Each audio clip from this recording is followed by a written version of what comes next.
Reciban todos mi saludo más cordial. En estos encuentros en que estamos meditando el credo apostólico, llegamos hoy a la consideración de Dios como Padre, Padre bueno y misericordioso. Y por supuesto que vamos a relacionarnos con el tema que traíamos para vincular bien lo que es la fe en Dios, la fe en la Trinidad y la paternidad de Dios. Vamos a pedirle a nuestro Señor que nos ayude, porque vamos a hablar de lo más sublime, de lo más grande, de lo más importante que tenemos, de Dios, de nuestro Señor. Por eso, para que sea el Señor quien dirija nuestra reflexión y para que sea Él el que ilumine nuestros corazones, pongámonos en su presencia y juntos hagamos un momento de oración. En el nombre del Padre, y del Hijo, y del Espíritu Santo. Amén. Padre nuestro, que estás en el cielo, santificado sea tu nombre. Venga a nosotros tu reino. Hágase tu voluntad en la tierra como en el cielo. Danos hoy nuestro pan de cada día. Perdona nuestras ofensas, como también nosotros perdonamos a los que nos ofenden. No nos dejes caer en la tentación y líbranos del mal. Y como vamos a entrar de una vez en el tema, comenzamos con una lectura que es preciosa, de la primera carta del apóstol San Juan. Queridos hermanos, amémonos los unos a los otros, porque el amor procede de Dios. Todo el que ama ha nacido de Dios y conoce a Dios. Quien no ama no conoce a Dios, porque Dios es amor. Dios nos ha manifestado el amor que nos tiene, enviando al mundo a su Hijo único, para que vivamos por Él. El amor no consiste en que nosotros hayamos amado a Dios, sino en que Él nos amó a nosotros y envió a su Hijo como víctima por nuestros pecados. Hermanos queridos, si Dios nos amó así, también nosotros debemos amarnos unos a otros. Nadie ha visto jamás a Dios. Si nosotros nos amamos los unos a los otros, Dios permanece en nosotros y su amor ha llegado en nosotros a la perfección. En esto conocemos que permanecemos en Él y Él en nosotros, en que Él nos ha comunicado su Espíritu. Y nosotros hemos visto y damos testimonio de que el Padre ha enviado a su Hijo como Salvador del mundo. Si uno reconoce que Jesús es el Hijo de Dios, Dios permanece en Él y Él en Dios. Y nosotros hemos conocido y creído en el amor que Dios nos tiene. Dios es amor, y el que permanece en el amor, permanece en Dios y Dios en él. Gloria al Padre y al Hijo y al Espíritu Santo, como era en el principio, ahora y siempre, por los siglos de los siglos. Amén. Cuando quieran aprenderse de memoria algunos textos, sirven algunas pistas, algunos trucos de mnemotecnia. Por ejemplo, me gusta que sepamos de memoria en dónde está escrito Dios es amor. Y para eso podemos usar los múltiplos de 4. En el capítulo 4 de la primera carta del apóstol San Juan, en el capítulo 4, los versículos 8 y 16. De memoria, ¿no? Capítulo 4, versículos 8 y 16. Es fácil, Dios es amor. Allí está. Y cuando leemos todo el contexto, cuando como hemos hecho hoy, vamos leyendo la argumentación de Juan, Juan habla de Dios con una tranquilidad, con un conocimiento, con una fe tan enorme, que nosotros quisiéramos tener esa misma fe y penetrar los misterios de Dios así como Él lo hizo. A Juan su evangelio lo llama el discípulo amado. Y para entender un poco por qué Él mismo se llama el discípulo amado en su evangelio, no hay que hacer muchos malabarismos. La verdad es que Juan quiere que nosotros hagamos la misma experiencia que Él hizo acercándose a Jesús, amándolo, de tal manera que encontró en Él al Señor, a Dios, Señor mío y Dios mío, como Tomás, el otro discípulo. Pero además lo pudo asimilar de una manera extraordinaria, porque amó, porque en el amor Dios está en nosotros, como Él lo acaba de decir, y nosotros en Dios.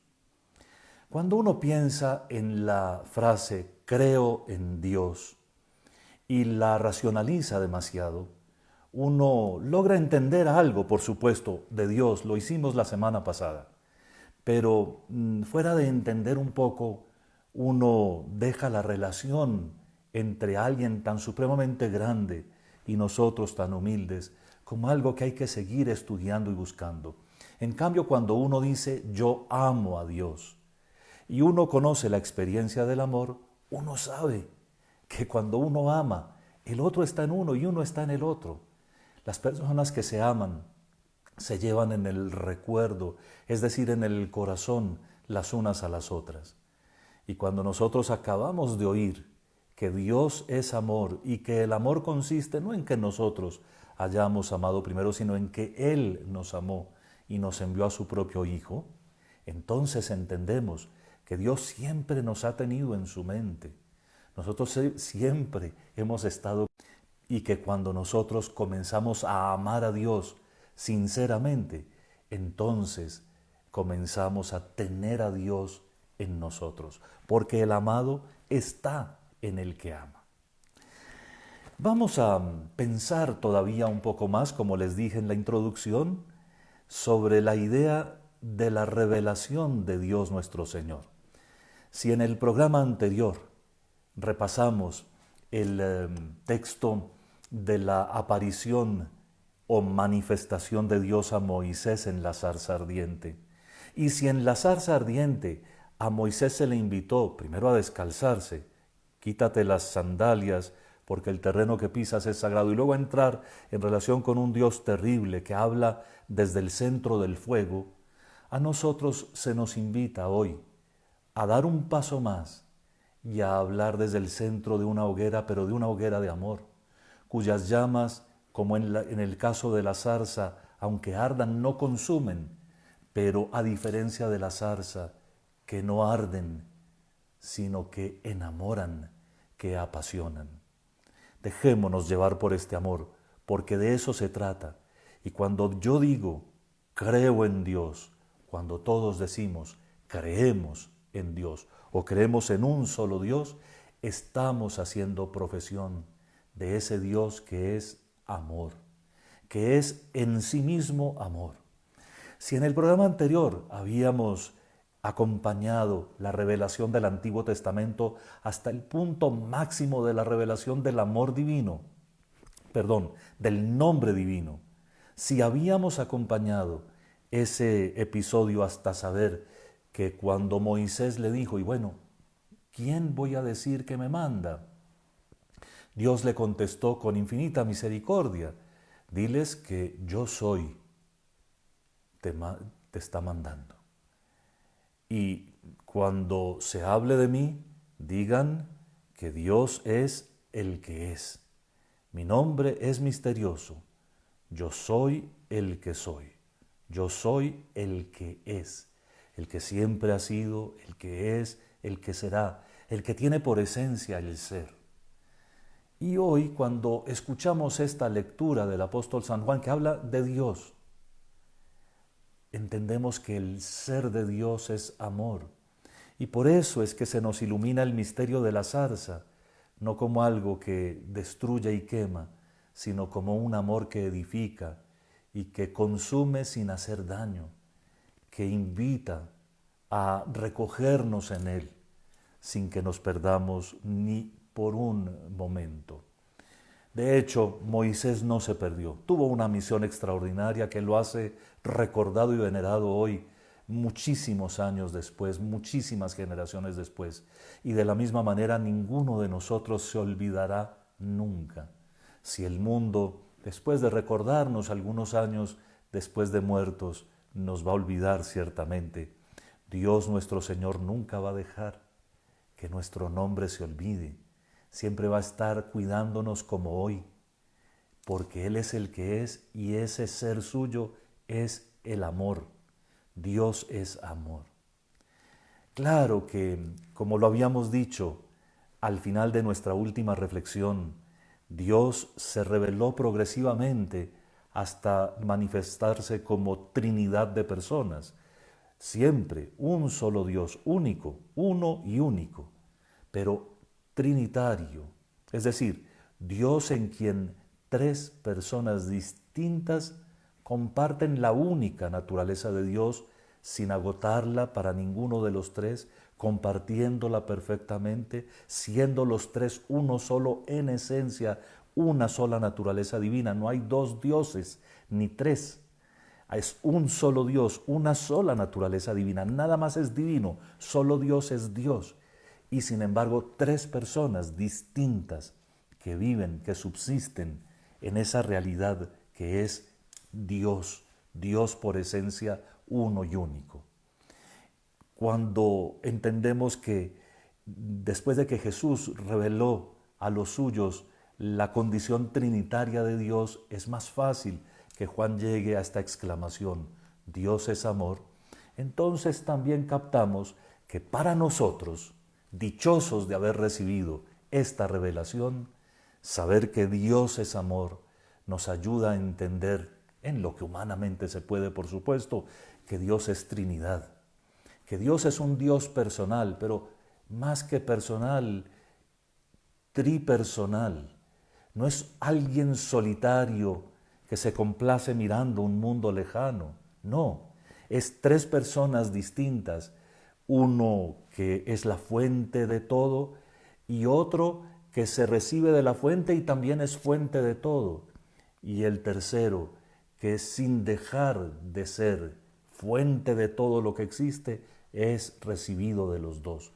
Tres que se aman como el que ama engendrando a su hijo, o como el que ama recibiéndose como hijo y dejando que el otro se constituya como padre. Y un tercero que sin sucesión de tiempo, sin que sea después de los otros, sin embargo, es el que es expirado por los dos en un amor, en ese amor en el que se encuentran, siendo el amor mismo, el vínculo de la comunión de las tres divinas personas, el Espíritu Santo. No lo podemos entender racionalmente, ciertamente, pero podemos ver y contemplar, y si somos cuidadosos con nuestra fe, le dedicaremos también mucho tiempo a amar el misterio y a buscarlos a los tres, a buscar su rostro y a tratar de hacernos amigos de los tres, sabiendo eso, que son uno solo, pero que son tres distintos. Que ninguno de los tres se mezcla con el otro, porque la naturaleza divina no es una mezcla de tres cosas distintas, no, son uno, esencialmente uno, y sin embargo tres personas distintas. En fin, a nosotros lo que nos ilumina todo este misterio es que el amor es siempre comunión, comunión de personas, y que cuando entre nosotros los seres humanos nos amamos, entonces también buscamos la unidad parecida a la de la Trinidad. Solo Dios es absolutamente uno en tres personas distintas. Pero fíjense cómo con infinita maestría, al crear a la familia humana, que es su primera creación, Dios creó algo muy parecido a Él. Dios quiso, más que dejar sus huellas, mostrarnos a nosotros que quiere compartir con nosotros lo que lo hace feliz a Él. Ser tripersonal, ser multiplicidad de personas en la unicidad de una naturaleza. A nosotros, por medio de la familia, nos revela que dos personas distintas, el esposo y la esposa, se pueden unir y ser una sola carne, pero que además su unión es tan fecunda que, bendecida por Dios mismo, produce la familia, engendra hijos. Es una imagen, no es lo mismo que ocurre en Dios, y sin embargo, en la familia, personas bien distintas, papá, mamá e hijos, forman una sola familia. Y es la imagen de lo que tiene que ser nuestra sociedad, porque somos muchos y definitivamente distintos. Pero nuestras diferencias, si nosotros nos fijáramos bien y si buscáramos con honestidad lo que tenemos que buscar en los demás, no nos hacen separables, sino al contrario, complementarios. Por supuesto que las personas distintas, con maneras de ser, con posibilidades, actitudes y aptitudes distintas, de todas maneras, tienen que construir cada uno una parte de la bondad que Dios les encargó, pero todos construimos un solo mundo, todos construimos una sola sociedad, una sola humanidad.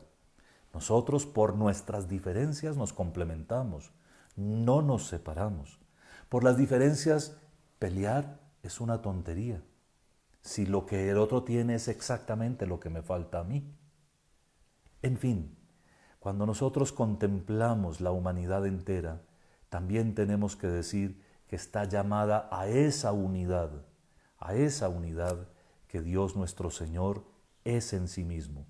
Unidad en la diversidad, unidad en la distinción de las personas. Un solo Dios, una sola familia, un solo pueblo de Dios, una sola humanidad. Entre nosotros se ve todo esto en la historia, como una unidad que se construye. Dios es eternamente uno y múltiple. Nosotros somos muchos en camino hacia la unidad.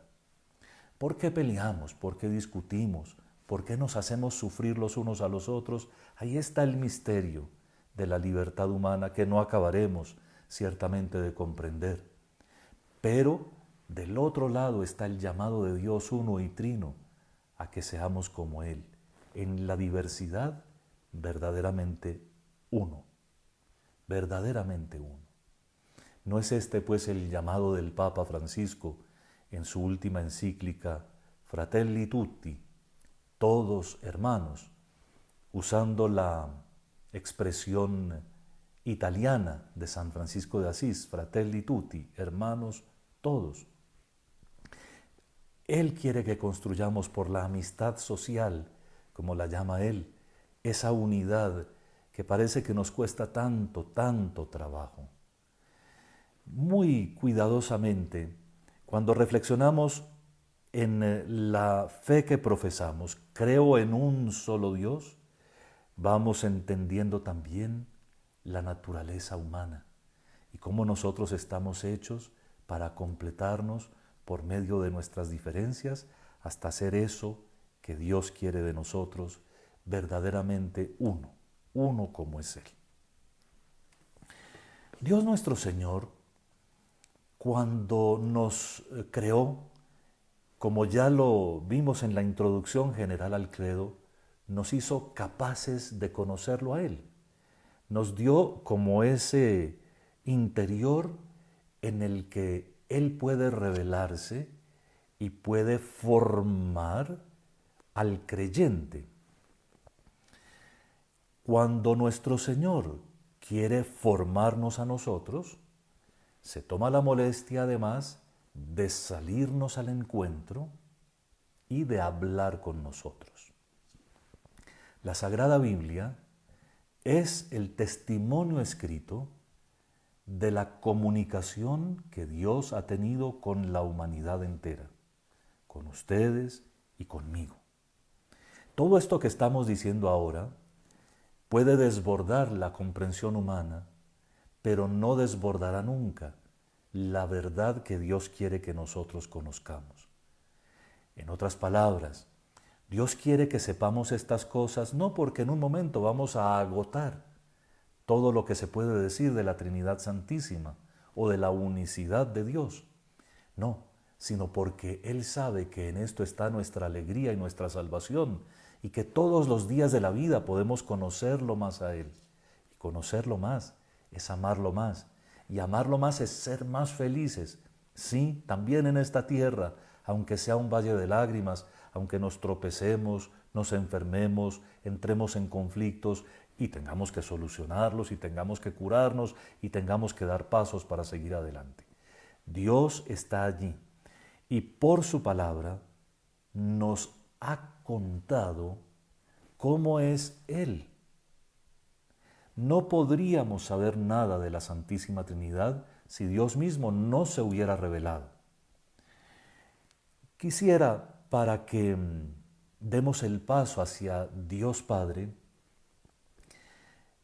terminar nuestra reflexión sobre la Trinidad, por supuesto, como dije, sin pretender agotarla, pero con algunos detalles que son realmente importantes. Vean, cuando Cristo nuestro Señor, como les dije en nuestro último encuentro, comenzó a hablar del Padre, no hizo un curso sobre la Santísima Trinidad. No sentó a sus discípulos y les dijo, bueno, hoy toca la revelación de Dios uno y trino. No. Lo que hizo nuestro Señor fue ser Él mismo, ser el Hijo, y ser Él mismo y dejar que todos lo vieran, es decir, no esconderse, no exhibirse, simplemente estar y ser lo que es Él. Pero es que a Él se le notó demasiado que era el Hijo único del Padre. Se le notó tanto que cuando llegó el momento pudo decirles, cuando ustedes vayan a orar, digan, Padre nuestro que estás en el cielo. Digan. Pero no dijo, digamos, Padre nuestro que estás en el cielo. Cuando anunció su retorno al Padre, ya después de su Pascua Salvadora, les dijo, subo al Padre mío y Padre de ustedes, al Dios mío y Dios de ustedes. Y entonces los discípulos entendieron bien. Claro, primero que Él tiene una relación absolutamente extraordinaria con Dios como hijo que comparte una misma naturaleza. Juan, que nos refiere de muchas maneras la revelación, las enseñanzas de Jesús sobre el Padre, llega a mostrar las dos dimensiones de Jesús, el Hijo Eterno encarnado, cuando en un momento dice, el Padre y yo somos una sola cosa, compartimos la misma naturaleza, los dos somos Dios. Y luego cuando dice, créanme, el Padre es más que yo.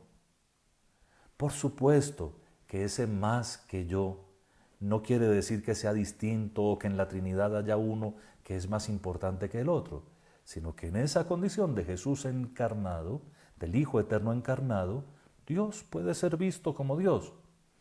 De hecho, nuestro Señor Jesucristo nos está revelando que en la Trinidad los tres se glorifican los unos a los otros, ¿no? La gloria del Padre es su Hijo, la gloria del Hijo es su Padre, por eso lo aclama, y la gloria del Espíritu Santo son el Padre y el Hijo. Pero la gloria del Padre y del Hijo es el Espíritu Santo. Si alguna vez quieren hacer el ensayo de leer el capítulo 17 del Evangelio de San Juan, cambiando la palabra gloria por Espíritu Santo, verán ustedes qué maravilla y cómo encaja a la perfección. Jesús reveló en su propia existencia que Dios era Trinidad. Por lo menos su relación con el Padre quedó clarísima. Él trató a Dios como un hijo trata a su papá. Recuerden desde niño, cuando se les quedó en el templo a María y a José, que al recibir el reclamo de ellos, respetuosamente les contesta, Ustedes sabían que yo tengo que estar en las cosas de mi Padre. Pero también Jesús en la pasión habla de tal manera del Padre que es imposible no entender que la pasión misma de nuestro Señor Jesucristo es un acontecimiento trinitario. Y finalmente, después de resucitado, es tan supremamente claro que su relación con el Padre es distinta de toda humana relación, que uno queda finalmente convencido de eso. Y aunque habla, es su vida la que revela que Dios es su Padre y que Él es el Hijo de Dios. Según los evangelios, sobre todo el Evangelio de San Juan, más o menos después de la mitad del ministerio público de Jesús, no sabemos exactamente en qué momento, pero también con toda naturalidad, Jesús comenzó a anunciarles a los discípulos que había otro consolador, otro paráclito se dice en griego. Y otro paráclito quiere decir que él también es paráclito. Francamente es una palabra muy difícil de traducir porque es una palabra que tiene varios significados. Paráclito puede ser el abogado que lo defiende a uno, paráclito puede ser el que viene a consolarlo a uno cuando uno se encuentra realmente acongojado. Paráclito puede decir el que habla en nombre de uno. Paráclito puede decir también el que lo instruye a uno interiormente. En fin, Jesús era un paráclito de los suyos, pero les comenzó a anunciar otro paráclito, uno que se iba a quedar y que ellos iban a tener. Después comenzó en la obra de Lucas, es muy claro eso, a decir que él era la promesa del Padre. Y va uno al Antiguo Testamento y perfectamente era eso. En el profeta Joel, lo que se ofrecía, el Padre ofreció su espíritu, su propio espíritu, para que todo el mundo pudiera unirse en un solo sacrificio y para que todos, hombres, mujeres, adultos y niños, profetizaran, es decir, hablaran en su nombre. Y eso solo se realizó en Cristo y por el bautismo. Al final de su trayectoria terrena, Jesús comenzó a revelar cada vez más la existencia del Espíritu Santo y lo que haría por nosotros. Nos haría libres finalmente, actualizaría todos sus misterios para nosotros hasta el final de los tiempos. También tendría la función de llevarnos hasta la verdad completa, de conducirnos hacia la verdad completa. Por eso, el que realmente está trabajando en estos coloquios, hablándoles a ustedes al corazón, es el Espíritu Santo, no un pobre servidor, es el Espíritu Santo, porque Él fue el que prometió esto, Él fue el que prometió llevarnos a todos hacia la verdad completa. Y así lo anunció Jesús y así ocurrió. De tal manera que repito lo que 2 o 3 veces ya dije, nuestro Señor nunca hizo un curso sobre la Santísima Trinidad, sino que con naturalidad, como quien conoce las cosas, fue revelando su relación con el Padre y la condición paternal de Dios, pero también la existencia del Espíritu Santo y su condición de enviado del Padre y del Hijo para perpetuar la obra de la salvación en el mundo, dándonos a todos la santificación. No quiero dejar pasar este momento sin recordar que Dios desde el Antiguo Testamento había dado pistas. Acuérdense que en Génesis 1:26, cuando el Señor anuncia que va a crear la humanidad, dice, hagamos, en plural, hagamos al ser humano a nuestra imagen y semejanza. Hagámoslo varón y mujer y démosle dominio sobre todas las demás criaturas. Hagamos.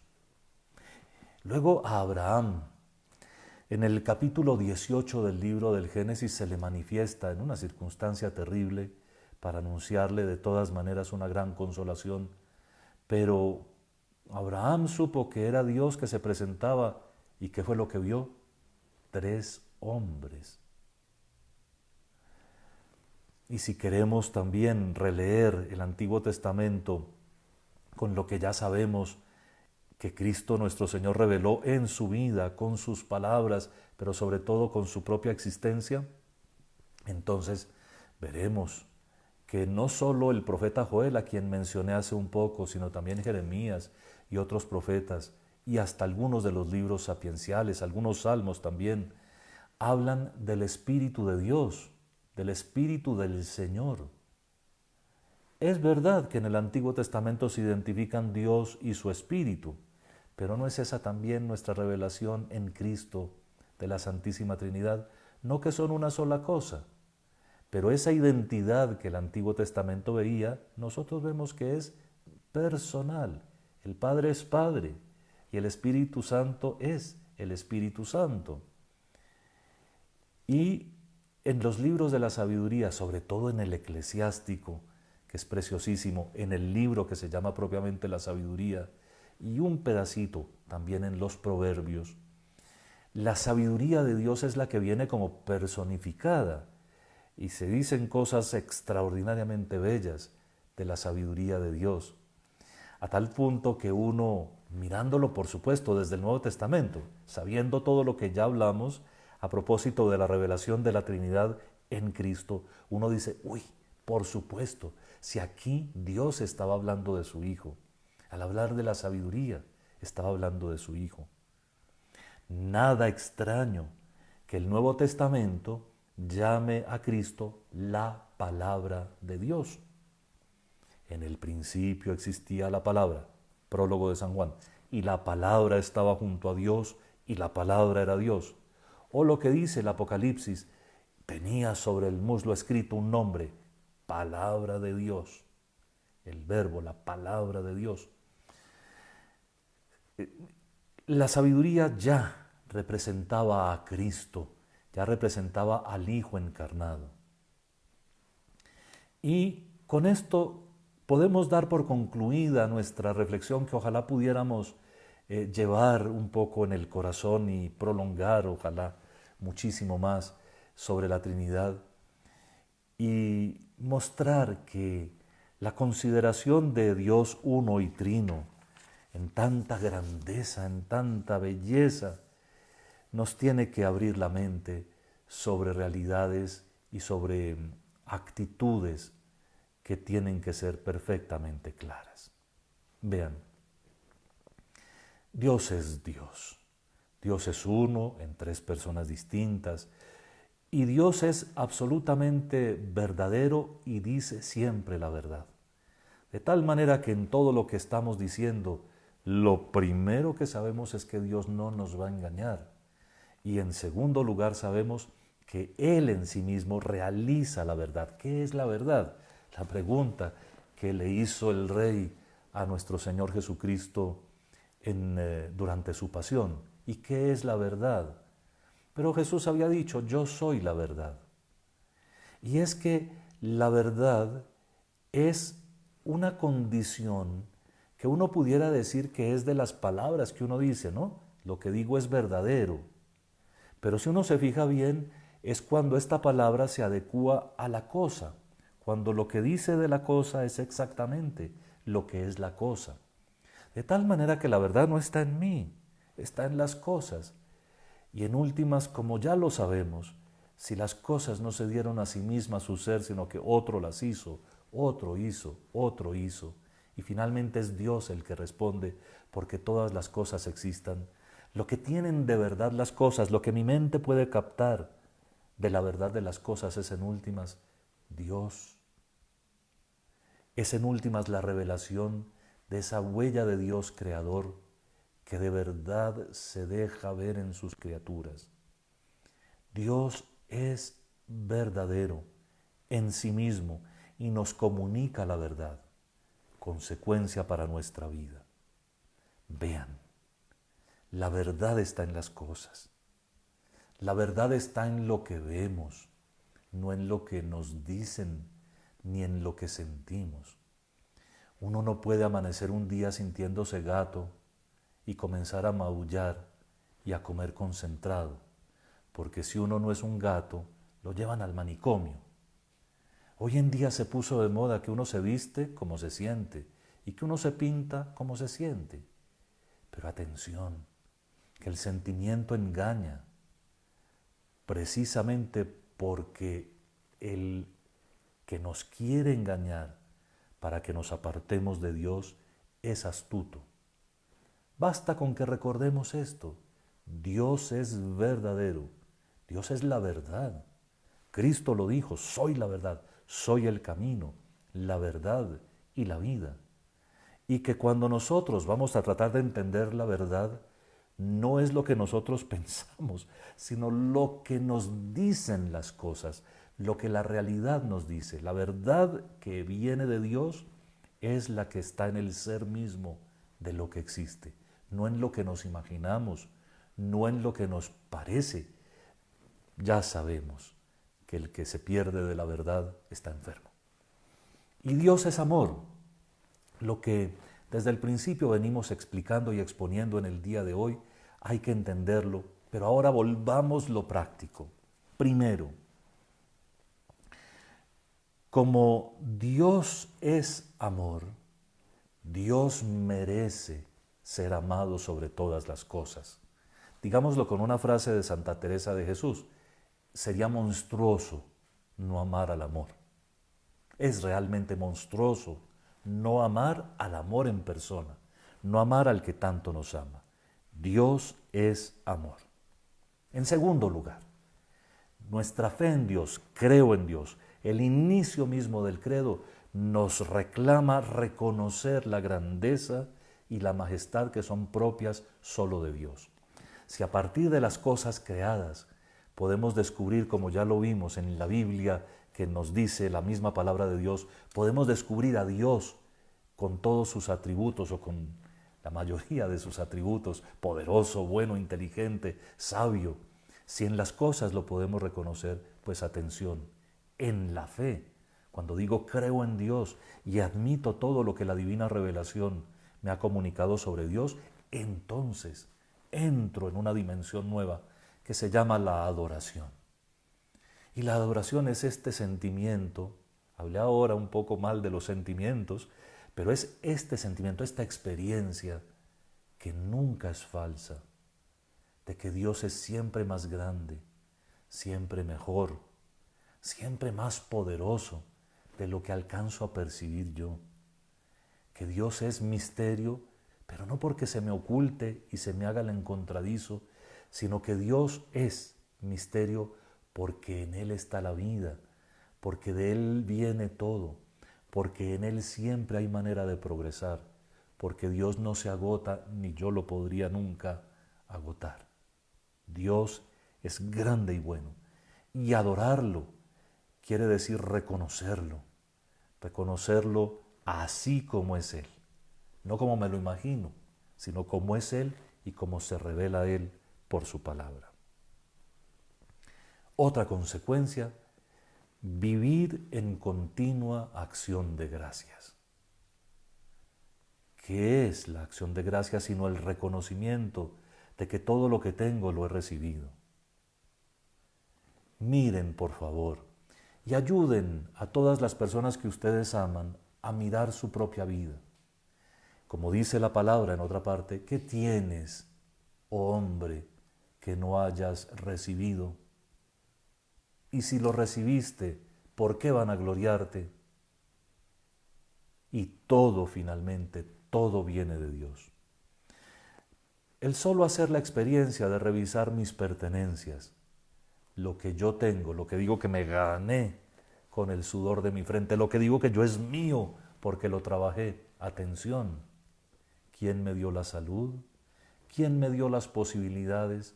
¿Quién me dio el ser para yo luchar por lo que tengo? Todo lo que tengo es ajeno, todo lo que tengo es recibido, todo lo que tengo en últimas viene de Dios. Y si alguno necesita una prueba un poco más clara, nada de lo que tengo me lo voy a llevar. Así pues, todo nos viene de Dios, vivamos en acción de gracias. Una de las cosas que más sana los corazones destrozados, que más ayuda a equilibrar las personalidades y las psicologías, es la capacidad de reconocer esto, de reconocer que las cosas no se me dan simplemente por lo especial que me siento, sino que se me dan porque Dios es amor. El aire que respiro, el alimento que me tiene vivo, la salud que me permite compartir este momento con otros, todo me viene de Dios. No hay nada que no tenga yo recibido. Entre las consecuencias de mi fe en Dios uno y trino, ya lo anuncié, me corresponde a mí reconocer la unidad y la verdadera dignidad de todos los seres humanos, creados a imagen y semejanza de Dios. Dios es uno, Dios es bueno, Dios es Padre y Dios tiene muchos hijos. No soy yo el que puedo juzgar a los otros, ni por sus maneras de pensar, ni por sus maneras de ser, ni por su color de piel, ¿qué tal? Y aterrémonos tampoco por su religión. ¿No vino nuestro Señor Jesucristo a vivir entre otros? Usar bien las cosas creadas. Si creo en Dios y creo que Él deja sus huellas en todo lo que existe, debo usar bien de las cosas creadas. Puedo usar de ellas. Eso es lo que dice el libro del Génesis. Pero debo usar de ellas de tal manera que pueda glorificar a Dios. No que me enferme, no que me vuelva un fanfarrón soberbio y acaparador, no que me vuelva egoísta e indolente con los que sufran, o destructor. Y finalmente, confiar en Dios en toda circunstancia. Los que verdaderamente conocen a Dios y reconocen su paternidad, viven confiados en sus manos. Creer en Dios es entonces abandonarse en Él. Es dejar todos nuestros cuidados y preocupaciones en sus manos. Es saber que en Él todo está. Y creer en Dios, que es Padre Todopoderoso, es creer no solo en un Creador que hizo todas las cosas. Por supuesto que nos abismamos ante la grandeza de la obra creada. Es creer en aquel que en Cristo nos ha hecho sus hijos de verdad. Muchas religiones le dicen a Dios Padre o le atribuyen ciertas condiciones paternales a Dios, pero ninguna, solo el cristianismo reconoce que Dios nos ha hecho hijos de verdad en su propio Hijo. Nos ha dado la paternidad como un regalo personal. Creo en Dios Padre, es decir, que profesamos la paternidad de Dios sobre nuestro Señor Jesucristo, la condición de Hijo de Jesús, pero además creer, como lo veremos al final del credo, que nuestro bautismo nos ha injertado en Cristo de tal manera que somos hijos de verdad del Padre. La distinción de la que hablamos hace un momento se explica mejor entonces por el bautismo. Jesús es hijo porque comparte con el Padre su naturaleza, es el Hijo único, o como lo llama la Biblia con una expresión un poco difícil de entender, pero muy clara, unigénito, el único y el primogénito en una sola persona, el único. Y nosotros somos hijos de Dios por participación. Él lo es, Cristo lo es por naturaleza, nosotros por participación. Consecuencia, piedad filial. Portarnos como hijos de Dios, que respetamos, que obedecemos, que queremos, que nos abandonamos en sus brazos, que confiamos totalmente. Eso es ser hijos de Dios. Y por supuesto, gozar y vivir del don de Dios, Papá, así como Cristo nuestro Señor nos lo ha revelado. No podemos desconocer ni por un instante la majestad y la gloria divinas, pero Dios mismo en Cristo se nos ha querido hacer tan cercano que nosotros podamos tratarlo con infinita confianza, no confianzudos, pero sí con infinita confianza. y depositarnos en sus manos. Vamos entonces a concluir nuestras reflexiones del día de hoy en este punto, quedándonos muy conscientes de que Dios se ha revelado en Cristo como Trinidad de personas, absolutamente uno y único, Trinidad de personas, que Dios es Padre, Hijo y Espíritu Santo, y que Dios Padre se nos ha manifestado en la creación nuestra, haciéndonos a imagen y semejanza de la Trinidad, que Dios nos ha incluido en una relación extraordinaria con Él en Cristo. Por eso, por el bautismo, de verdad hemos sido injertados en la filiación del Hijo y participamos de ella en el Espíritu Santo. Y a gozar con esto, a gozar con algo que de pronto desborda un poco nuestra humana comprensión. Pero ¿por qué no hacemos el ejercicio que hizo el salmista? Si quieren ver después el Salmo 130, que dice así, de memoria: Señor, mi corazón no es ambicioso, ni mis ojos altaneros. No pretendo grandezas que superan mi capacidad, sino que acallo y modero mis deseos, como un niño en brazos de su madre. Espere el pueblo de Dios en Él, ahora y por siempre. Como un niño en brazos de su madre. ¿Por qué no hacen esta noche misma la experiencia de reposar no sobre un colchón, sino en el regazo del Padre? Y tratan de sentir con gratitud, con admiración, con sentimientos de piedad filial, que en Dios de verdad se reposa. Les dejo esa tarea. Y quiero concluir con unas frases que el Catecismo de la Iglesia Católica recuerda cuando habla de la confianza en Dios y que vienen de Santa Teresa de Jesús, muy socorridas, así que ustedes las conocen. Cuando uno conoce a Dios y cuando uno reflexiona continuamente en su relación con Él y trata de hacer esa relación bonita, uno puede llegar a experimentar cosas como esta cuando se dirige al otro, a aquel a quien quiere invitar a la fe.